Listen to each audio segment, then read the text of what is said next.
എല്ലാവർക്കും നമസ്കാരം. കേരളത്തിലെ മഹാക്ഷേത്രങ്ങളിൽ ഏറ്റവും ഉന്നതമായ സ്ഥാനത്ത് നിൽക്കപ്പെടുന്ന ക്ഷേത്രമാണ് തിരുവനന്തപുരം ജില്ലയിലെ തിരുനാവായിക്കുളം ശങ്കരനാരായണ സ്വാമി ക്ഷേത്രം. വളരെ അത്യപൂർവമായി മാത്രമേ ശങ്കരനാരായണ പ്രതിഷ്ഠയുള്ള ക്ഷേത്രങ്ങളുള്ളൂ. ഭഗവാന്റെ തിരുസന്നിധിയിലെ തിരു ഉത്സവം നടന്നുകൊണ്ടിരിക്കുകയാണ്. ഒപ്പം അടുത്ത ഉത്സവത്തിന് മുമ്പ് ഭഗവാന് സ്വർണ്ണ കൊടിമര സമർപ്പണത്തിന് വേണ്ടിയിട്ടുള്ള കർമ്മങ്ങളും നടത്തപ്പെടുന്നു.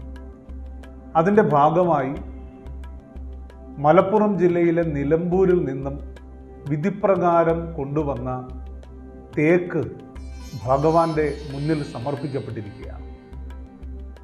അതിലെ ഒന്നാമത്തെ ചടങ്ങ് മഞ്ഞളും പച്ചക്കർപ്പൂരവും ചേർത്തുകൊണ്ട് ഹരിദ്രാലേപനം ചെയ്യുക എന്നുള്ളതാണ്.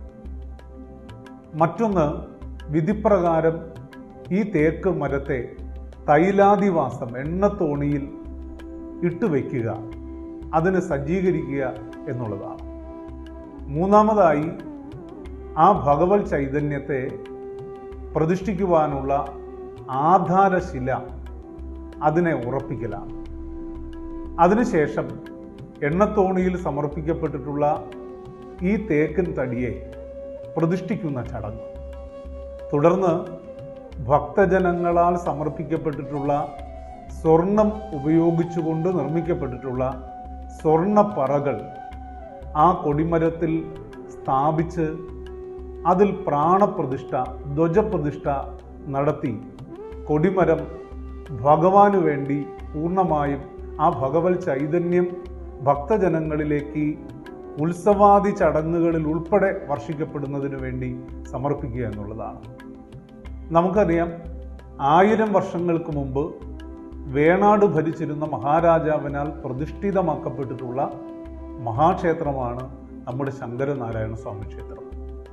ഈ ക്ഷേത്രത്തിൽ 50 വർഷങ്ങൾക്ക് മുമ്പ് ജീവിച്ചിരുന്ന നമ്മുടെ തലമുറ സമർപ്പിച്ചിട്ടുള്ള സിമന്റിൽ നിർമ്മിക്കപ്പെട്ടിട്ടുള്ള കൊടിമരമാണ് ഇപ്പോൾ ഉള്ളത്.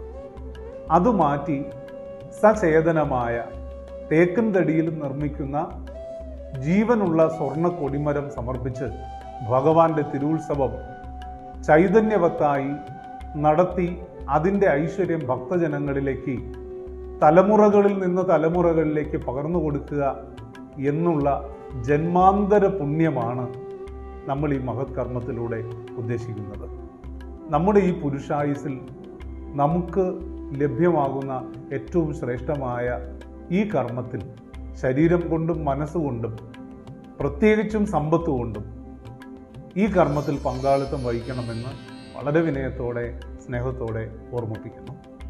ഭഗവാന്റെ അനുഗ്രഹം എല്ലാവർക്കും ഉണ്ടാവട്ടെ എന്ന് ആത്മാർത്ഥമായി പ്രാർത്ഥിക്കുന്നു.